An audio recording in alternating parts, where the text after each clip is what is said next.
Welcome friends to my channel. Friends, आज के video में हम लोग बात करेंगे इंटरव्यू से रिलेटेड और इंटरव्यू में आपको कैसे प्रिपरेशन करनी है और इंटरव्यू में क्या क्या पूछा जा सकता है और कुछ क्रेडिट रिलेटेड टॉपिक्स और क्वेश्चंस मैं अभी आपको प्रोवाइड करूंगा इस वीडियो में ही।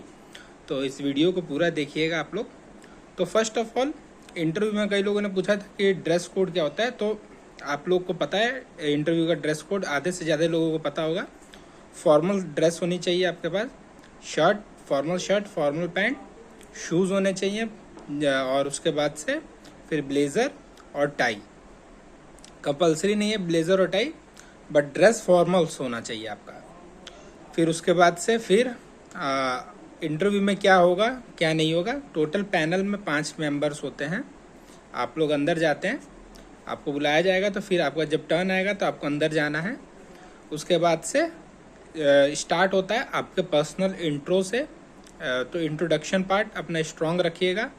और इंट्रोडक्शन में क्या क्या पूछा जाता है, तो कल मैंने ग्रुप में प्लेलिस्ट प्रोवाइड कर दी इंटरव्यू की, उसमें आप लोग जाके पर्सनल इंटरव्यू पार्ट और जो कॉमन बैंकिंग इंटरव्यू में जो क्वेश्चन पूछे जाते हैं कैंडिडेट से, वो लिस्ट मैंने प्रोवाइड कर दी है और वो उस वीडियो में सारे वो क्वेश्चंस हैं। तो होप आप लोगों ने वो देख लिया होगा और वो चीज़ आप लोग अभी रेडी कर रहे होंगे अपने इंटरव्यू पार्ट के लिए। और क्योंकि आप लोग बेटर जानते हैं कि आप लोग को क्या बोलना है उस पॉइंट्स पे, अपने को खुद उस जगह पे रख के। कुछ होता है कि मतलब अपने बारे में बताओ, अपनी फैमिली के बारे में बताओ। फिर अगर आपके फादर या फिर मदर या फिर कोई भाई और बहन किसी प्रोफेशन में, तो उसके बारे में आपसे पूछा जाता है। फिर आपकी हॉबीज़ पूछी जाती है, तो हॉबीज से रिलेटेड भी जैसे कि कुछ लोग बोलते हैं क्रिकेट, बैडमिंटन बोलेंगे, बास्केटबॉल बोलेंगे, तो उसके बारे में, उस फील्ड के बारे में और उससे रिलेटेड स्पोर्ट्स पर्सन के बारे में और उससे रिलेटेड करंट न्यूज़ आपको पता होनी चाहिए। तो ये चीज़ आप लोग सेल्फ प्रिपेयर्ड होके जाइएगा पर्सनल पार्ट पे।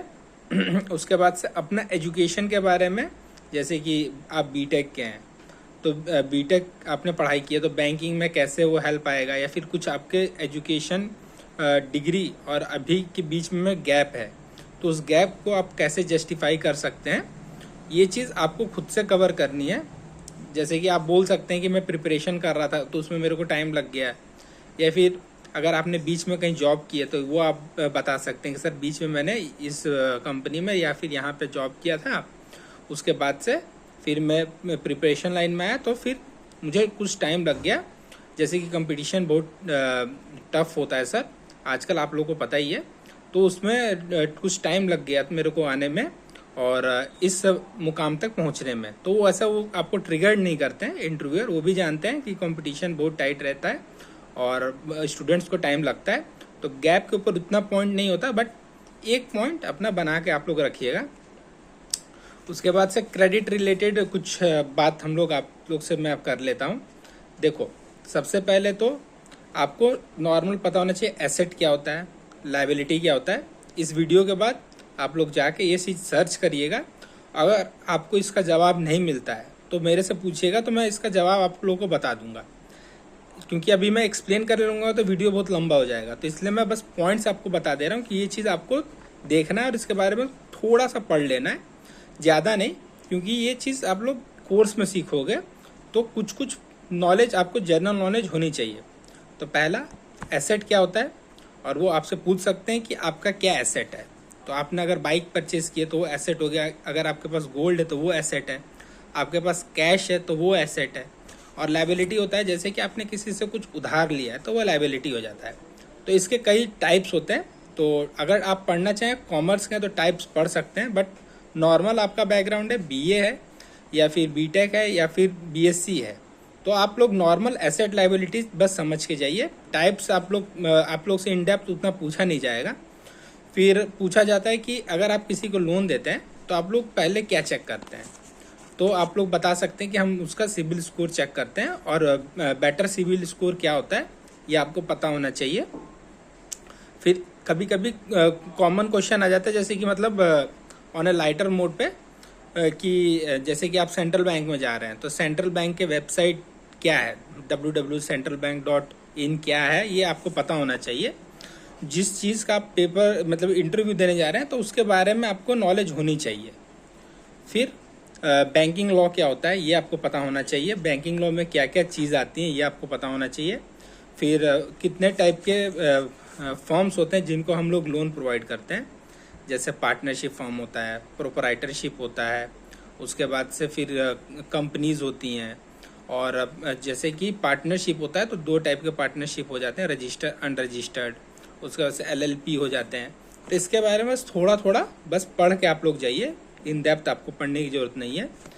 फिर आपसे ये पूछा जा सकता है कि कोई मेंटली साउंड पर्सन नहीं है तो उसको क्या आप लोन दे सकते हैं, तो आप लोग लोन उसको नहीं दे सकते हैं। कोई माइनर बच्चा है वो लोन लेने के लिए आया तो क्या उसको आप लोग लोन दे सकते हैं, तो एक कंडीशन में आप दे सकते हैं कि उसका एज ए गारंटर पेरेंट या फिर कोई और हो, तब उसको आप लोग दे सकते हैं, नहीं तो ऐसे आप लोग नहीं दे सकते माइनर को। फिर जैसे कि आपने कार लोन लिया है तो कार लोन पे बैंक का क्या चार्ज क्रिएट होता है, तो उसके ऊपर हाइपोथिकेशन होता है, मॉर्टगेज होता है, FD के ऊपर लीन होता है। तो ये चीज़ आपको पता होनी चाहिए छोटी छोटी। और मॉर्टगेज लैंड के ऊपर मॉर्टगेज किया जाता है, तो ये चीज़ आपको पता होना चाहिए क्रेडिट रिलेटेड। फिर कितने टाइप के facilities credit facilities bank provide करती है कस्टमर को, तो 2 टाइप की फैसिलिटी प्रोवाइड करती है, fund base, non fund base.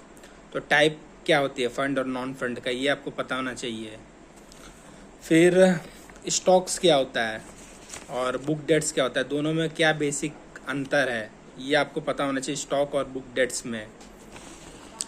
और उसके बाद से टाइप ऑफ टैक्स क्या होते हैं ये आपको पता होना चाहिए कि डायरेक्ट टैक्स और इनडायरेक्ट टैक्स।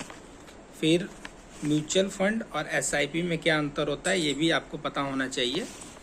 एंड GDP अभी क्या करंट चल रही है इंडिया की, इसके बारे में आपको नॉलेज होना चाहिए। और बजट से रिलेटेड भी आपको कवर करके जाना है। फिर ITR क्या होता है, जब आप लोग टैक्स फाइल करते हैं तो उसमें ITR रिपोर्ट जनरेट होती है, तो उसके बारे में आप लोग को पता होना चाहिए कि ITR होता क्या है, कब फाइल किया जाता है, कैसे आता है, और GST कौन अप्लाई कर सकता है, कौन एलिजिबल है GST अप्लाई करने के लिए, फाइल करने के लिए। तो ये कुछ पॉइंट्स है जो मैंने आपको बताया, इसको कवर करके जाओ। और बाकी और पॉइंट्स मैं आप लोग से अगले वीडियो में डिस्कस करूँगा। तो इस सारे पॉइंट्स को लिख के इसके बारे में पढ़ लो थोड़ा सा, कि आप लोग को अगर इंटरव्यू में पूछा जाए तो आप लोग इसका जवाब दे सको। तो आज के वीडियो में इतने दोस्तों, थैंक यू फ्रेंड्स।